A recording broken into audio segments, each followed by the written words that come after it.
नमस्ते और स्वागत है आप सभी का 2023 के push pull leg workout series के पार्ट नंबर 1 में। मेरी ट्रांसफॉर्मेशन देखने के बाद जो लोगों के मन में जो कॉमन सवाल आता है वो होता है कि आपका ट्रेनिंग रूटीन क्या है।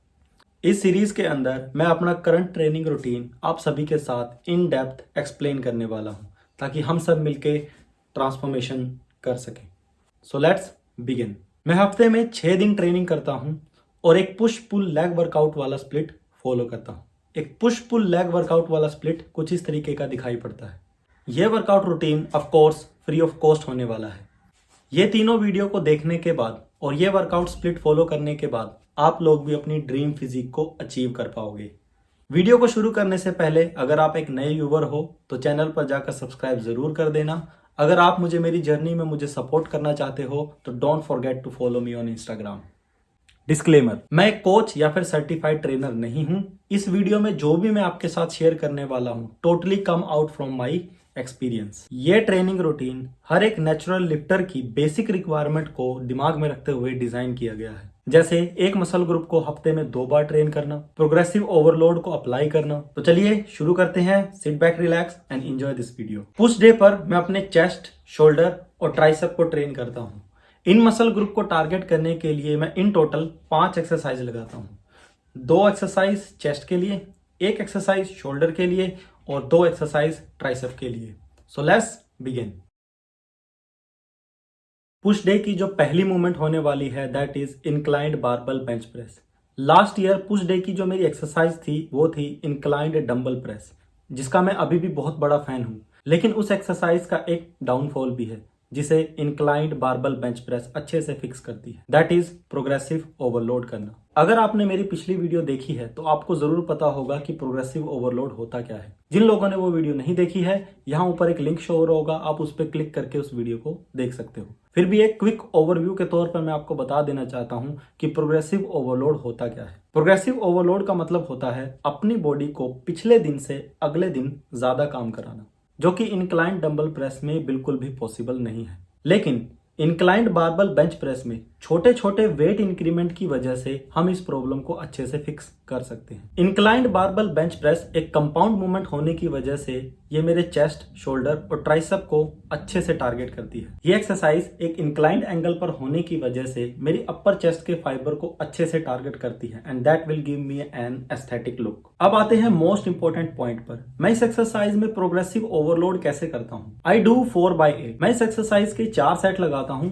और चारों सेट के अंदर रेपिटेशन 8-8-8-8 ही लगाता हूं। मैं एक बेसिक लीनियर प्रोग्रामिंग के थ्रू प्रोग्रेसिव ओवरलोड करता हूं। मैं चारों सेट के अंदर वेट बिल्कुल सेम रखता हूं और जब तक मुझे 8-8-8 रेप्स नहीं मिल जाते तब तक मैं वेट बिल्कुल भी नहीं बढ़ाता। जैसे ही मुझे चारों सेट के अंदर 8-8-8-8 रेप्स मिल जाते हैं, अगले पुश डे पर मैं 2.5 kg वेट बढ़ाकर दोबारा से 8-8-8 रेप्स लगाता हूं। फॉर एग्जाम्पल, मान लीजिए मैंने पहले पुश डे के ऊपर 75 kg के साथ इंक्लाइंड बारबल बेंच प्रेस की और उस इंक्लाइंड बारबल बेंच प्रेस के अंदर मैंने 4 सेट लगाए और चारों सेट के अंदर मैंने इन टोटल 8-8-8-8 रेप्स लगाए। जब नेक्स्ट पुश डे आएगा तो उस नेक्स्ट पुश डे पर मैं 75 kg के अंदर 2.5 kg और ऐड कर दूंगा और उसके बाद दोबारा से वही 8-8-8-8 रेप्स लगाने की कोशिश करूंगा।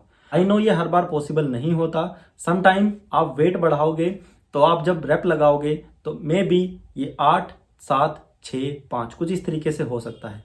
लेकिन आपने तब तक उस वेट को नहीं बढ़ाना है जब तक आपको चारों सेट के अंदर 8-8-8 रेप्स नहीं मिल जाते। One more thing, ego lifting करने का मन कर जाता है लेकिन मैं कभी भी वेट को चेस्ट पर एकदम पटक के नहीं मारता हूं। मैं एकदम स्लोली ऊपर लेके जाता हूं और स्लोली नीचे लेके आता हूं। पूरे वर्कआउट सेशन के अंदर I am totally in control. I should control the exercise shouldn't control me. Ego lifting मत करना, don't get injured. Push day की मेरी सबसे फेवरेट एक्सरसाइज है मशीन चेस्ट प्रेस। पहले मैं मशीन से बहुत ही ज्यादा नफरत करता था। मैं वो बंदा था जो हमेशा फ्री वेट लगाता था क्योंकि मशीन हमें एक natural free range of motion नहीं देती है। लेकिन जैसे जैसे मुझ में मैच्योरिटी आई, मुझे समझ में आने लगा फ्री वेट्स बुरे नहीं होते, मशीन्स बुरी नहीं होती। दोनों का कॉम्बिनेशन करने के बाद it will give me a maximum benefit. Machine पर एक्सरसाइज करते वक्त हमारा रेंज ऑफ मोशन पर ध्यान देने वाला फैक्टर बिल्कुल ही खत्म हो जाता है और हमारी चेस्ट के साथ मसल माइंड कनेक्शन बिल्कुल स्ट्रॉन्ग हो जाता है, जिसकी वजह से हमें एक अच्छा पंप मिलता है। वन मोर थिंग, मशीन सबके लिए बहुत ही ज्यादा सेफ होती है, चाहे वो 18 साल का हो चाहे वो 40 साल का हो। One most important point to be noted, जब भी आप चेस्ट की या फिर कोई भी एक्सरसाइज परफॉर्म कर रहे हो तो हमेशा फेलियर तक या फिर फेलियर के आसपास जाओ। That will give you a more gains because no pain no gain. इस एक्सरसाइज के भी मैं 4 सेट लगाता हूं और चारों सेट में वेट हमेशा सेम रखता हूं और रेपिटेशन 8 8 8 8 ही रखता हूं। मैं तब तक वेट नहीं बढ़ाता हूं जब तक मुझे चारों सेट के अंदर बराबर यानी कि 8 8 8 रेप्स नहीं मिल जाते। तो इस तरीके से मैं अपना चेस्ट वर्कआउट परफॉर्म करता हूं। तो ये थी मेरी चेस्ट की 2 एक्सरसाइज। कंपाउंड मूवमेंट हो चुकी है खत्म, अब चलते हैं हम आइसोलेशन मूवमेंट पर।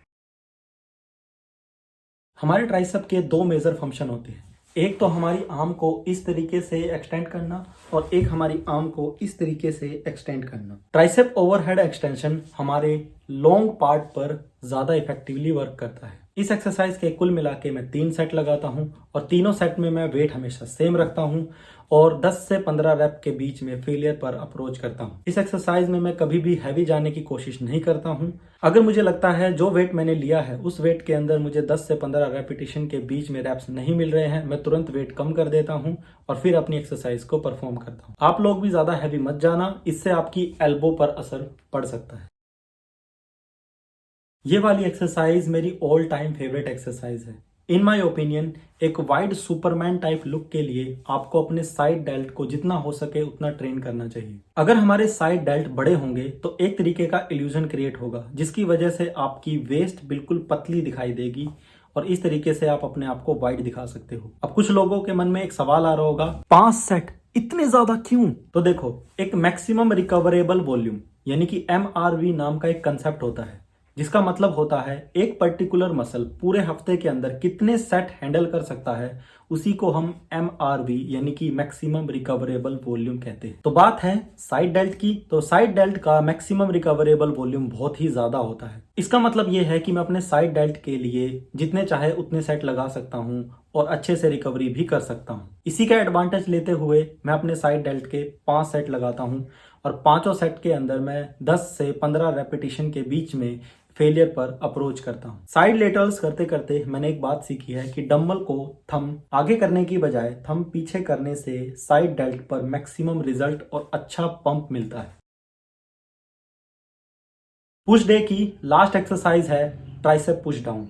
इस एक्सरसाइज की डिटेल या फिर इंफॉर्मेशन शेयर करने से पहले मैं आपके साथ एक क्विक माइंड टिप शेयर करना चाहता हूं। आपने इस वीडियो में भी देखा होगा कि पहले मैंने 2 चेस्ट एक्सरसाइज की बात करी, उसके बाद मैंने ट्राइसेप एक्सटेंशन की बात करी और उसके बाद मैंने शोल्डर एक्सरसाइज यानी कि लेटरल रेजिस की बात करी।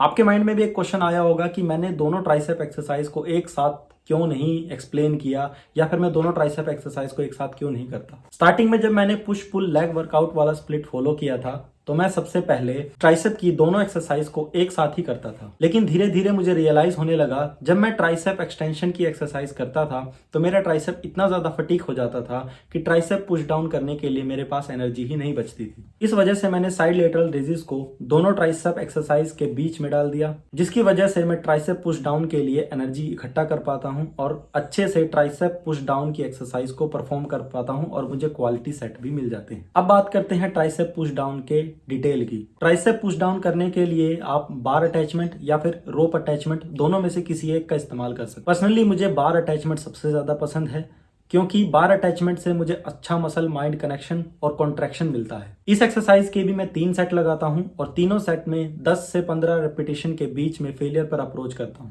और तीनों सेट में मैं वेट सेम रखता हूं और एक और बार प्रोग्रेसिव ओवरलोड अप्लाई करता हूं। ये थी मेरी पुश पुल लेग वर्कआउट का पहला दिन जिसमें हमने पुश वर्कआउट परफॉर्म करी, जिसके अंदर हमने चेस्ट, शोल्डर और ट्राइसेप को ट्रेन किया। आई होप इस वीडियो में आपको बहुत कुछ सीखने को मिला होगा। अगर आपको ये वीडियो अच्छी लगी तो इस वीडियो को लाइक कर दीजिएगा और उन लोगों तक जरूर शेयर कीजिए जिनको वेट गेन या फिर वेट लॉस या फिर ट्रेनिंग करने में बहुत ही ज्यादा दिक्कत आ रही है। तो इसी के साथ ये वीडियो होती है खत्म। तो अब मिलते हैं हम इस वीडियो के पार्ट नंबर 2 में।